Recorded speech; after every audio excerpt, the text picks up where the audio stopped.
In part 2 of the 9x10 refines, we're looking at Dual Valentines Leaf, plus we have remixes for Mythic Arval and Legendary Ninian. Dual Leaf is a bit of an interesting unit. He's a red mage cavalier with high attack, and that's kinda it. This refine will boost all of Leaf's stats, but damage is his main focus. Leaf's Tome grants +3 attack. If he's within 4 spaces of an ally, Leaf gets +8 to all stats, with an extra 10% of the nearest ally stat values. Leaf will deal 20 true damage, he gets a free follow-up attack, and has 50% DR piercing. Last, after combat, if he doesn't attack, then Leaf chunks the nearest ally for 20 damage. Yikes. Basically, Leaf's Tome has a larger range to activate and has a fairly unique stat boost effect. Leaf is going to borrow 10% of the flat stats of his nearest ally. I don't believe he checks all allies within 4 spaces, only the closest one. If an ally were to have like 70 attack, 50 speed, then Leaf would get +7 attack and +5 speed. If you can line up multiple closest allies, then Leaf will just take the highest bonus available. Now for other effects, Leaf gets 20 true damage straight up, fitting because he's still gonna blast his allies for 20 damage each fight. That is the main issue with Leaf in general. Losing 20 HP usually isn't good. You can take advantage of this with things like Wings of Mercy, Desperation, or Vantage, but you gotta be real careful with this guy on the team. Now if you can position well, Leaf can use his hurt allies to his advantage with their dual skill. Deal damage to foes within 3 spaces equal to 10 plus 50% of the total damage dealt to allies within 3 spaces. Leaf also inflicts -7 attack and speed on those foes. To get the max 40 out of combat damage, Leaf needs to hurt his team for 60 HP. 50% of 60 is 30, 30 plus 10 is 40 max. Bit of a risky dual skill, but it can help chunk annoying tanks out with out of combat damage. Leaf's team is going to take a beating though if you want the full effect. Now for the refine, at start of turn and after acting, Leaf inflicts -7 speed and res, frozen, and exposure on the closest enemy and foes within 2 spaces. He gains Conto remaining with a minimum Conto 1. Leaf then gets Slaying, and in combat he's going to get another +5 stats with 7 flat DR.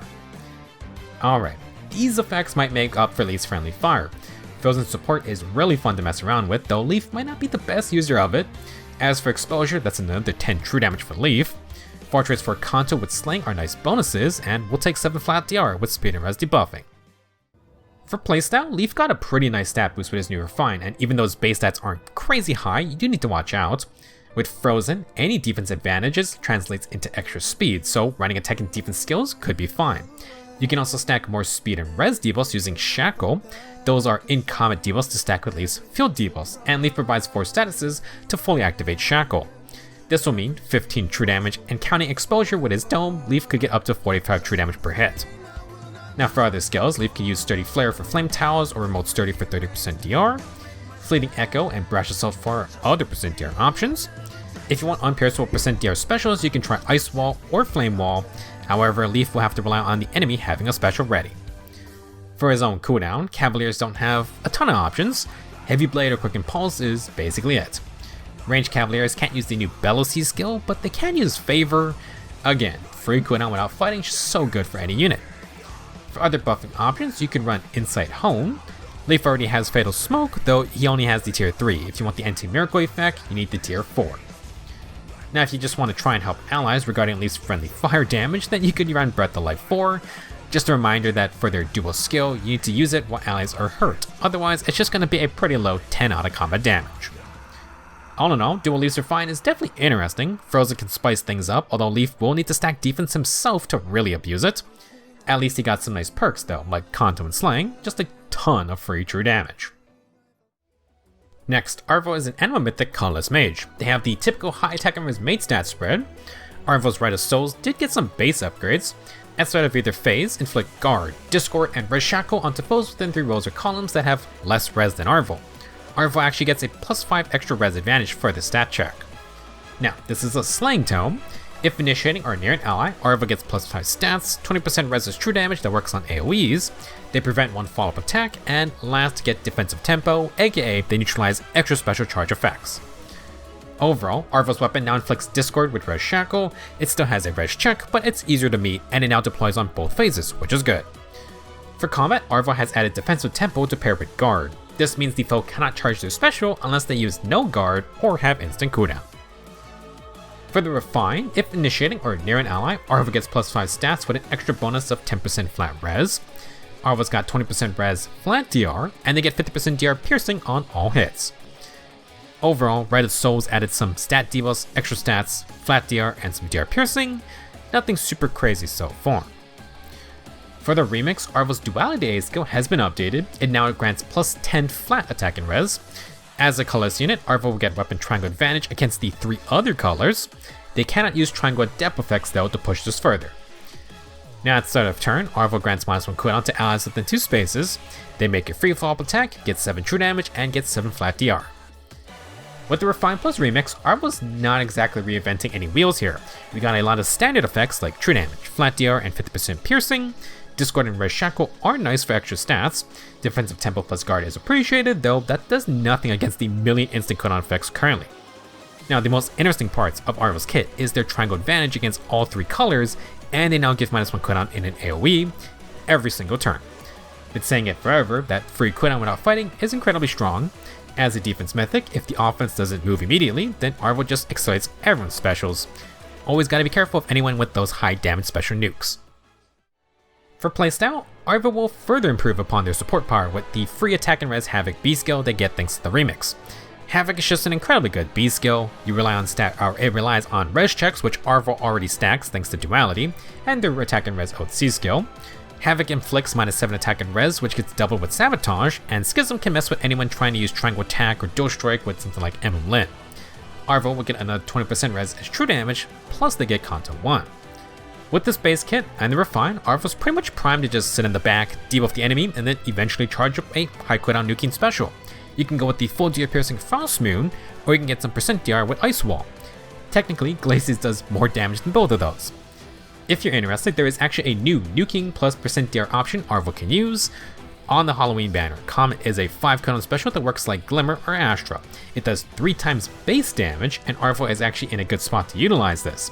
Weapon Triangle Advantage means more attack, and Arval just got a ton of res debuffing tools with the Refine plus Havoc. Comet also comes with innate -1 cooldown every turn, just like Duality. With Slaying, this means Arval charges the 5 cooldown Comet in 2 turns. For even more goodies, Comet has guaranteed 40% DR that works on the first 2 Brave hits like Arch Rival. Arval won't have full DR piercing like Frost Moon, but I do think Comet's a really good special for them. Now for other skills, Lagu's Friend with say Ice Wall is an option. Low finish can be fun with attack and res finish Sacred Seals.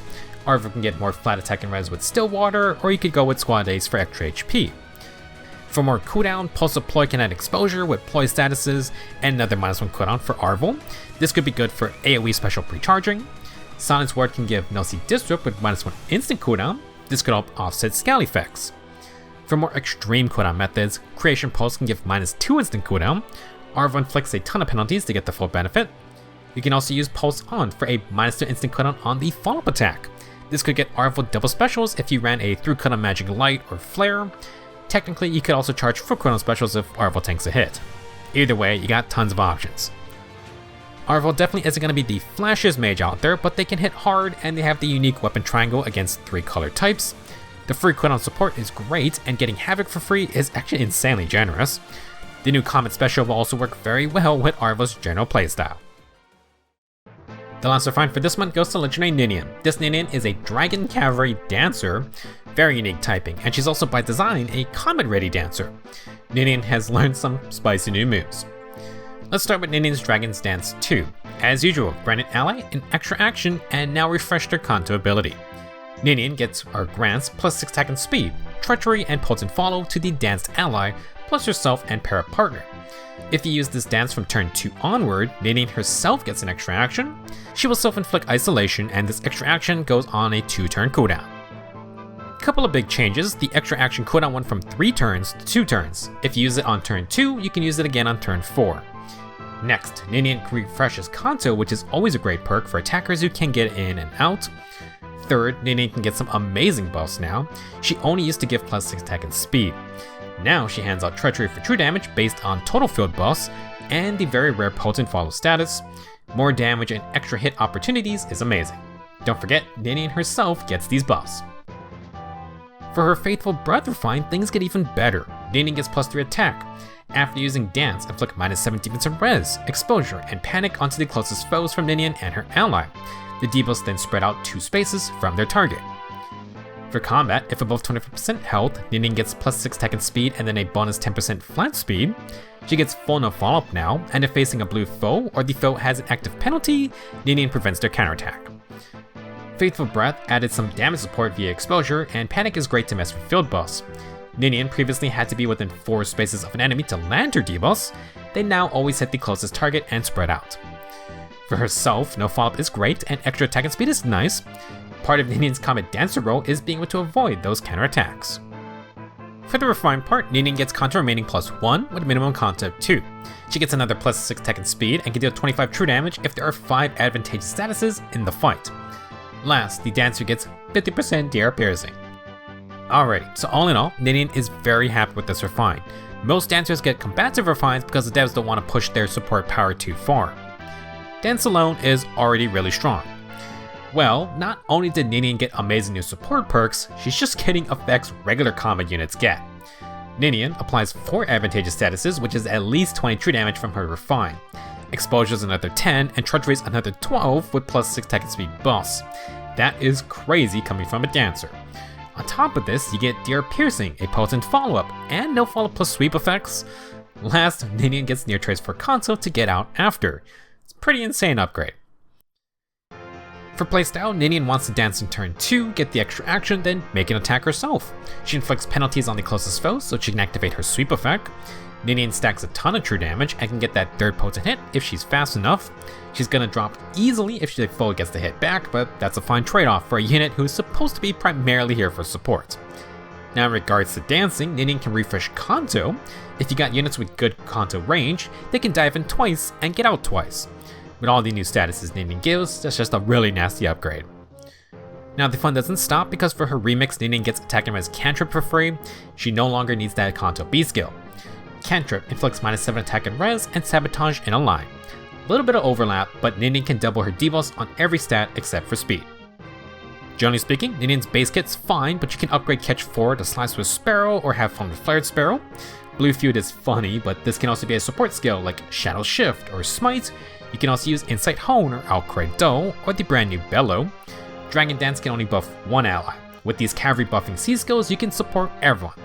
If only we could get defense and res variants though. Now when it comes to specials and B skills, that's where Ninian is held back most from going full offense. The 2 dragon specials use defensive res, which are not really Ninian's strong suit. There's no Gust or Haze Slice or even Galeforce options. Ninian could use momentum, but then what special are you even going to charge up? That being said, nothing wrong with the classic Glimmer or Moonbow. If you get that new Bellow C skill that gives Breath type cooldown as a status, that could be one way to get to those higher cooldown special options as well. Now for extra utility, Wings of Mercy never stops being good on your Dancer. Funnily, with Sweep and Conto, Ninian could run Drag Back to mess with formations. You can also set up other effects like Fatal Smoke, or just slowly chip away at units with things like Poison Strike plus Savage Blow. Not gonna work against Nosy Disrupt, but not everyone's gonna have that. If you want to keep Cantrip, then Chill Speed as a Secret Seal can be a pretty decent idea. You target the fastest enemy and then hit them with -7 speed with Sabotage. If you want to help the Treachery true damage out for allies, then Ninian can use defensive res boosting skills. Even Res Wave D is available since he is a dragon. Again, hopefully we can get some defensive res Insight Home type skills, at least in the future. In conclusion, Legendary Ninian just got some major upgrades. Treachery and Potent are pretty spicy, and Exposure plus Panic don't hurt either. Ninian herself just got access to a ton of true damage sources. Usually, Dancer refines are pretty tame. Kinda hilarious that they went all out for the actual Comet-focused Dancer. That'll be it for part 2 of the update 9.10 refines. An interesting batch overall, though I do think Ninian is the clear favorite here. Dancers are always good to have. She might be an older unit, but this refining remix definitely make Ninian a solid choice whether you want support or combat. The extra action plus sweep effects are so annoying to deal with as well. That's all I got to say for this video. Up next we got the Halloween banner to discuss. Thank you for watching, and I will see you in the next video.